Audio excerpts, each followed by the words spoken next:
Hello everyone, welcome back.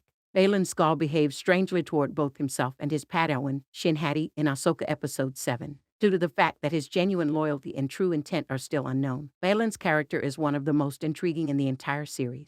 He has, however, left numerous clues throughout the program that fit together like a puzzle. While Thrawn's forces are being fought by Ezra, Sabine, and Ahsoka, Baylan is able to stealthily elude their attention. Baylan is free to follow his passions now that he has broken up with Shin and vanished from Thrawn's sight. It is obvious that Baylan intends to uncover or wield something much greater than what the Jedi and Sith pursue. Jedi seek knowledge in order to better defend people around them. The Sith, meanwhile, are always looking to push their powers to the utmost and grow stronger. Jedi and Sith are constantly at odds with one another because they use different strategies to achieve their goal. According to Baylan, Anakin's purge of the Jedi Temple and the creation of the Empire were unavoidable. Baylan can't help but envision more death and destruction on that path. Despite the fact that Shin seems lured to the power Thrawn promises, Baylan breaks off his relationship with Shin in Ahsoka Episode 7, telling her that his path diverges from Thrawn. This is an odd action. He had appeared to have big ambitions for his Padawan up to this point.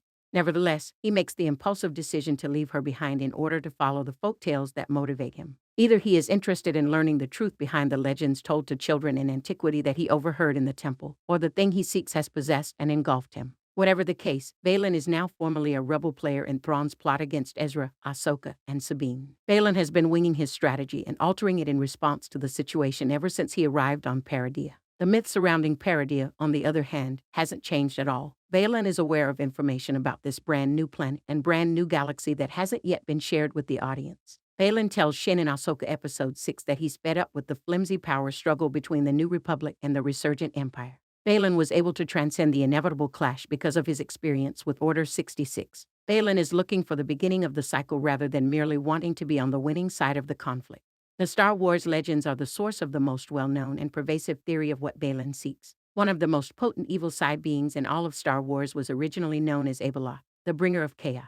In fact, it was so potent that Abeloth was consigned to a black hole by the Celestial Morty's Force users from the Clone War. Dave Filoni, in contrast to the majority of other Star Wars showrunners, does not hesitate to use Legends content as the basis for new episodes. He already brought Thrawn back in Star Wars Rebels, and it appears that he's planning to do the same with Abeloth and Ahsoka. There are many different ideas about who or what Baylan is looking for if not Abeloth.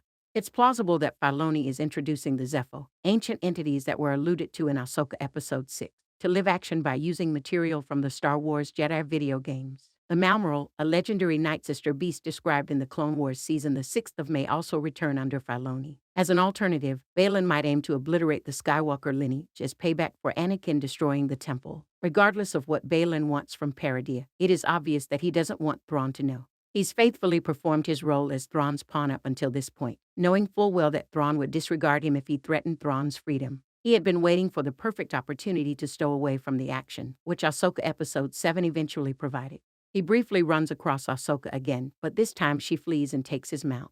He ought to be disappointed that he is now stranded, but in truth, he is exactly where he wants to be. He turns away from Ahsoka and walks in the other direction to where he needs to go. In addition to being aware of Thrawn's low opinion of him, Baylan also has no intention of collaborating with his government. Shin has already heard him explain that the authority Thrawn seeks is transitory. One of the few characters who understand why Thrawn wants to return to his home galaxy is likely Baylan.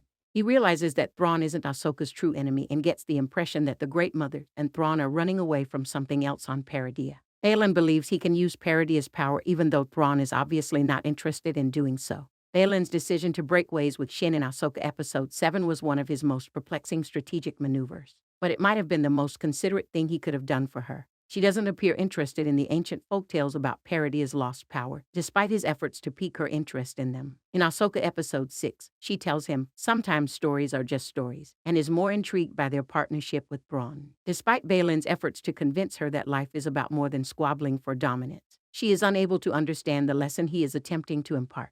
Baylan realizes that dragging Shin along isn't what she wants, which is more important than the fact that he doesn't need Shin for his goal. He warns her that her desire for power is leading her down a different path than he is during their final moments together. She wants to join Thrawn's empire because it offers quick success. Baylan is working to break the cycle by bringing the power buried on Paradia to life.